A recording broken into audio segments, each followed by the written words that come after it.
Hello, what's up mga guys ko dyan? Idol Ludi. So, hindi ka pa nakatry, try mo na.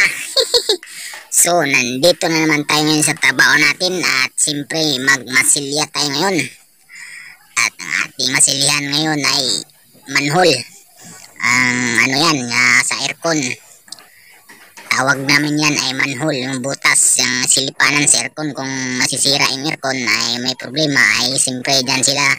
Yung mga gumagawa ng aircon ay siyempre dyan sila sumisilip. At saka siyempre ano natin yan, pantayin natin, masilihan natin. Saka siyempre ang ginamit ko dyan para bilis tumigas, no, ay bural. Bural talaga ang pinaka the best dyan kung gypsum board. Huwag kayong magmasilya ng pulitap kahit ang klaseng ano sa gypsum board, kasi pumuputok ang pulitap dyan pag gypsum board ang titirahin nyo. Kailangan talaga bural. At saka ito na naman ang pinakamahirap sa pintura guys, ay magliha. Ayan, pinaka inaayawan sa mga pintor magliha. Pero ako napaka basic lang sa akin lang guys. Kumakain tayo ng alikabok, partida yan, wala tayong lagay sa talukbong sa ulo. Kasi nakalimutan nakalimutan natin yung talukbong ng ulo, kaya ataw tayo. Partida yan guys. Ay pagkatapos kanyan guys ay simple mag-prepare lang tayo, kasi pagpaga natin yan pagkatapos ay banata na natin ng primer yan. Ayan, no. At simple hindi muna tayo mag-primer kagad. Ayusin natin ang pintura natin. I-prepare muna natin yung flat latex na white.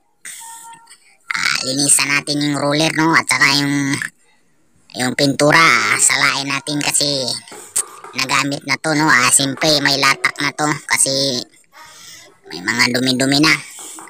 Kailangan natin ng salain para malinis pagpahid natin dun sa ceiling. Partida yan guys. Mineral yung nilagay ko dyan sa tubig, no, sa pintura, no. Mineral yan. Inumin namin yan, no, mineral, no. Yan ang kalupit kami guys. Mineral ang nahalo namin sa pintura. Latex, flat latex yan. Kaya ang hinalo sa flat latex guys ay tubig lang. At siyempre yung maghalo kayo ng tubig ay kansahin nyo, huwag yung damihan para hindi malagnaw. Yung lang, katamtaman lang. Yan, no. Siyempre salain natin yan, no. Mikos lang, siyempre nagdala pa tayo ng pangsala ng sala ng niyog, no. Ayan, salang-sala talaga yung mga dumi niyan, mga latak sa dikit yung sa pintura, mga tay-tay, mga latak nga guys. Mga sala talaga. At saka siyempre bago natin linisan natin balde, saka i-mix natin. Ayan, no.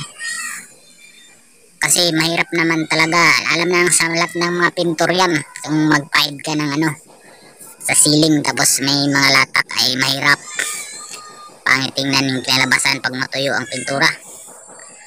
So ganito lang ang diskarte, no, kung paano magpreparasyon ng magpintura guys. At siyempre dagdagan natin ng mineral water, kasi mineral water ayan si Purman, no. Hindi naman balde ko mamaya kasi i-mix ko muna para malagnaw ang pintura kong maganda ipagulong sa ceiling.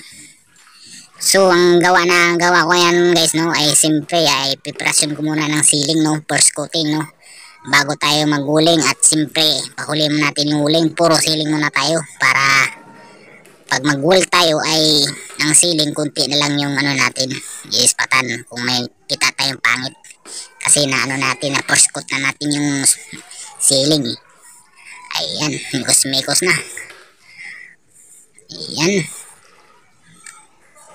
So ito na nga guys, no, siyempre magpagulong na tayo, no. Hindi tayo magpagulong sa puwel, no. So sinong nakarelate dyan, no, sinong mahilig magpagulong sa puwel, ha.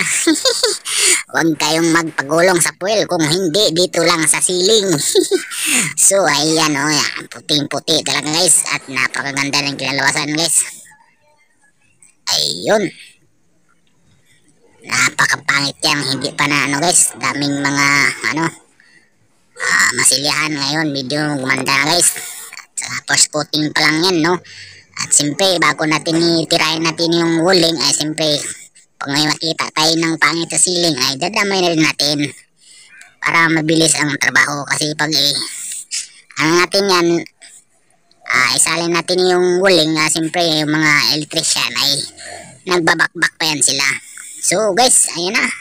Thank you for watching. Please subscribe my channel by Sag TV.